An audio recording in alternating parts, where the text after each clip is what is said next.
قل هذه سبيلي أدعو إلى الله على بصيرة أنا ومن اتبعني وسبحان الله وما أنا من المشركين. السلام عليكم ورحمة الله وبركاته.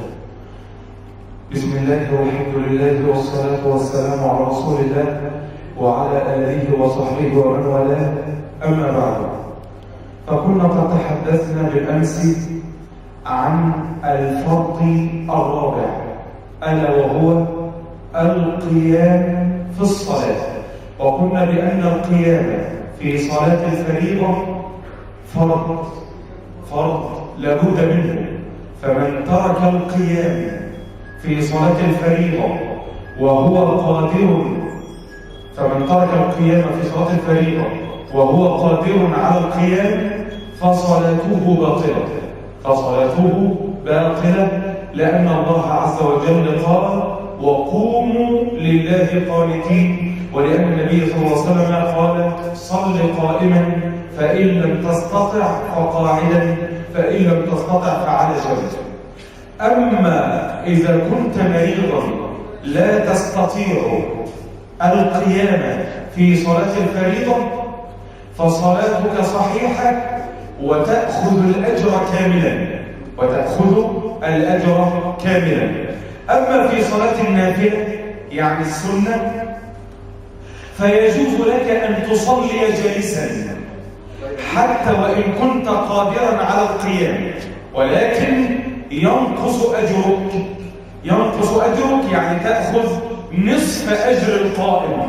لو أنت صليت جالسا تأخذ نصف أجر القائم يعني الواقف، ولو صليت نائما تأخذ نصف أجر الجالس، كما ورد عن النبي صلوات ربي وسلامه عليه. ندخل على الفرض الخامس من فرائض الصلاة، ألا وهو قراءة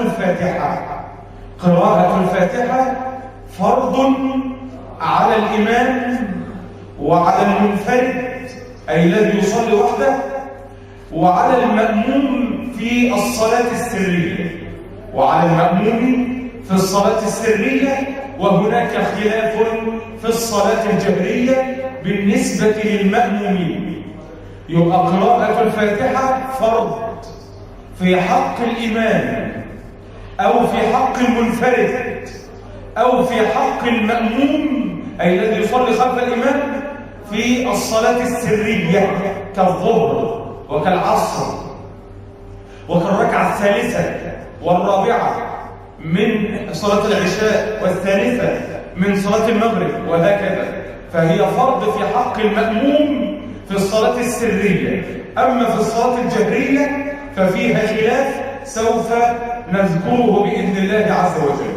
طيب، ما الدليل على أن قراءة الفاتحة ركن من أركان الصلاة وفرض من فرائض الصلاة؟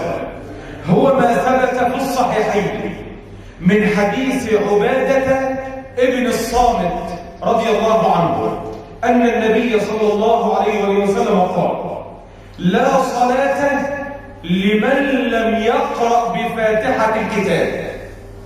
لا صلاة لمن لم يقرأ بفاتحة الكتاب. الحديث الثاني وهو ما ثبت في صحيح مسلم من حديث أبي هريرة رضي الله عنه أن النبي صلى الله عليه وسلم قال: من صلى صلاة لم يقرأ فيها بأم القرآن، أم القرآن اللي هي الفاتحة، لم يقرأ فيها بأم القرآن فهي خداج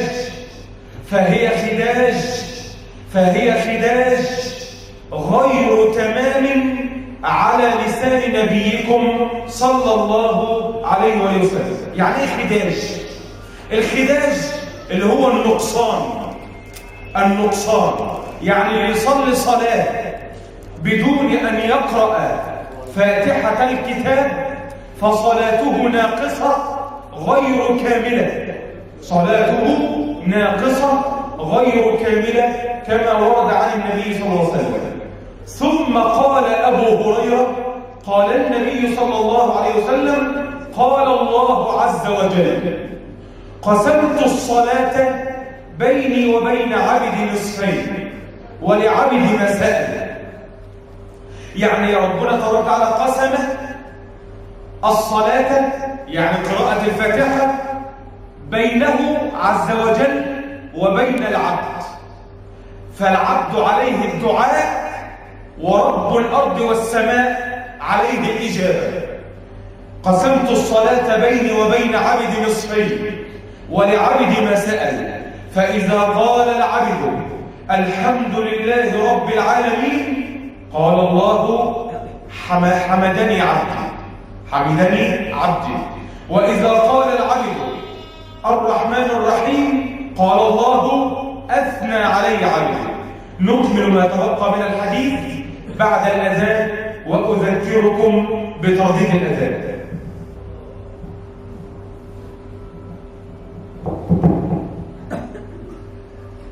الله أكبر الله أكبر الله أكبر الله أكبر. أشهد أن لا إله إلا الله أشهد أن لا إله إلا الله أشهد أن محمدًا رسول الله أشهد أن محمدًا رسول الله. حي على الصلاة حي على الصلاة حي على الفلاح حي على الفلاح. الله أكبر الله أكبر لا إله إلا الله.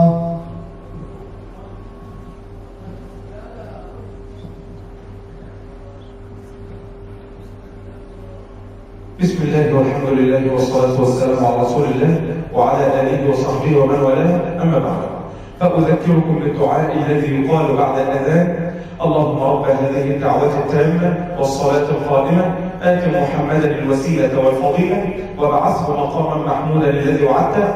ثم تصلي على النبي صلى الله عليه وسلم، ثم تقول: أشهد أن لا إله إلا الله وحده لا شريك له وأشهد أن محمدا عبده ورسوله، رضيت بالله ربا وبمحمد صلى الله عليه وسلم رسولا وبالإسلام دينا. ثم تصلي إن شئت بين الأذان والإقامة، أو أن تستغل هذا الوقت بالدعاء كما ورد كلا الأمرين عن رسول الله صلى الله عليه وسلم. فقال الله عز وجل في الحديث القدسي: قسمت الصلاة بيني وبين عبدي نصفين ولعبدي ما سأل، فإذا قال العبد الحمد لله رب العالمين قال الله حمدني عبدي. وإذا قال الرحمن الرحيم قال الله أثنى علي عبدي. أثنى يعني مدحني، أثنى علي عبدي. وإذا قال مالك يوم الدين قال الله مجدني عبدي. مجدني يعني عظمني ووقرني، مجدني عبدي. وإذا قال إياك نعبد وإياك نستعين قال الله هذا لعبدي ولعبدي ما سأل. فإذا قال اهدنا الصراط المستقيم صراط الذين أنعمت عليهم غير المغضوب عليهم ولا الضالين قال الله هذا بيني وبين عبدي ولعبدي ما سأل. الشاهد من هذا الحديث الذي رواه الإمام مسلم في صحيحه أن قراءة الفاتحة فرض من فرائض الصلاة. الحديث الثالث وهو ما رواه البخاري في الأدب المفرد وفي القراءة خلف الإمام. تعرفين الإمام البخاري له أكثر من كتاب، ليس له كتاب الصحيح فقط، له كتاب القراءة خلف الإمام، كتاب جزء في رفع اليدين، كذلك له الضعفاء الصغير والكبير والتاريخ الصغير والكبير، وله أكثر من كتاب رحمة الله عليه وعلى علمائنا أجمعين، وله كتاب الأدب المفرد وغيره. البخاري رحمه الله روى في كتابه القراءة خلف الإمام، وكذلك الإمام أحمد من قبله في مسنده بسند صحيح من حديث أبي هريرة رضي الله عنه أن النبي صلى الله عليه وسلم كان يصلي ذات يوم صلاة فوجد بعض الصحابة يشوشون على النبي صلى الله عليه وسلم في القراءة. يعني حد بيقرأ بصوت عالي وراء النبي صلى الله عليه وسلم. فقال النبي صلى الله عليه وسلم بعدما انتهى من صلاته: لعلكم تقرؤون خلف إمامكم. هو في حد فيكم بيقرأ ورايا؟ فقالوا نعم هزا، يعني قالوا نعم هزا يعني بهز الرأس، عملوا كده يعني نعم فاحنا بنقرأ وراء. فقال النبي صلى الله عليه وسلم: فلا تفعلوا، محدش يقرأ ورايا إلا بفاتحة الكتاب فإنه لا صلاة لمن لم يقرأ بها، فإنه لا صلاة لمن لم يقرأ بها، كما ورد عن النبي صلوات ربي وسلامه عليه. هذه الأدلة الصحيحة تدل على أن قراءة الفاتحة ركن من أركان الصلاة، بدونها تبطل الصلاة، بدونها تبطل الصلاة إن تركتها عمدا، إن تركتها عمدا. لكن لو تركتها ناسيا فعليك أن تعيد الركعة مع سجود السهو، عليك أن تعيد الركعة اللي انت نسيت فيها قراءة الفاتحة مع سجود السهو، كما قال العلماء رحمة الله عليهم أجمعين. طيب جميل قوي. هل قراءة الفاتحة فرض على الجميع؟ ذهب أكثر العلماء أن قراءة الفاتحة فرض على الإمام اللي بيصلي بالناس، وعلى المنفرد اللي هو بيصلي لوحده، وعلى المأموم في الصلاة السرية، المأموم اللي هو بيصلي خلف الإمام. قراءة الفاتحة فرض عليه في الصلاة السرية كالظهر والعصر والثالثة والرابعة في صلاة العشاء والثالثة في صلاة المغرب، فرض بدون خلاف. لكن في الصلاة الجهرية اللي الإمام بيرفع فيها صوته زي المغرب في الركعة الأولى والثانية، والعشاء في الركعة الأولى والثانية، والفجر اللي هي صلاة الفرض يعني، وفي صلاة الجمعة، وفي صلاة العيدين، وفي صلاة الكسوف، وفي صلاة الاستسقاء، وهكذا الصلوات اللي الإمام بيرفع فيها صوته، قراءة الإمام لك أيها المأموم قراءة. وده رأي أكثر العلماء. يعني الإمام لو قرأ في المغرب في الركعة الأولى والثانية، وفي العشاء في الركعة الأولى والثانية، اللي هي الصلوات اللي الإمام بيقرأ فيها وبيرفع فيها صوته، لو الإمام قرأ الفاتحة يكفيك أنت، ما تقرأش أنت وراه. قراءة الإمام لك قراءة، قراءة الإمام لك قراءة. طبعا خالف في ذلك أبو حنيفة رحمه الله، الإمام أبو حنيفة الوحيد اللي قال لك ما تقرأش الفاتحة للجميع، حتى الإمام يجوز له أنه ما يقرأش الفاتحة، قال لك يقرأ أي سورة من القرآن. واستدل الإمام أبو حنيفة رحمه الله بقوله تعالى: فاقرأوا ما تيسر من القرآن. واستدل بقول النبي صلى الله عليه وسلم للمسيء اللي هو سرع في الصلاة بتاعته، قال له: إذا قمت إلى الصلاة فاستقبل القبلة ثم كبر ثم اقرأ ما تيسر معك من القرآن. فأبو حنيفة قال له: ينفع ان انت تصلي من غير ما تقرأ الفاتحة. لكن رد عليه كل العلماء وقالوا أين أنت يا أبا حنيفة من حديث النبي صلى الله عليه وسلم لا صلاة لمن لم يقرأ بفاتحة الكتاب. فقول أبي حنيفة مردود لأنه يخالف الدليل من السنة على قائلها أفضل الصلاة والسلام. يبقى الإمام يجب عليه قراءة الفاتحة، اللي بيصلي لوحده يجب عليه قراءة الفاتحة. أما المأموم اللي هو بيصلي خلف الإمام يجب عليه قراءة الفاتحة في الصلاة السرية، أما يكون الإمام بيقرأ في سر. لكن لو الإمام بيرفع صوته بالقراءة زي صلاة المغرب والعشاء كده لا تقرأ أيها المأموم. المأموم ما يقرأش، إنما قراءة الإمام له قراءة. إيه الدليل؟ الدليل الأول من القرآن هو قول الرحيم الرحمن جل وعلا كما في سورة الأعراف. قال الله عز وجل وإذا قرئ القرآن فاستمعوا له وأنصتوا لعلكم ترحمون. نقل الإمام أحمد رحمه الله الإجماع على أن هذه الآية نزلت في الصلاة. يبقى الإمام لو بيقرأ بصوت مرتفع ما تقرأش خلفه، إنما عليك فقط أن تستمع لقراءته لقوله تعالى فاستمعوا له وأنصتوا لعلكم ترحمون. فبالإجماع الآية دي نزلت في الصلاة. خد بالك عشان بعض الناس بيفهم الآية دي فهما خاطئا.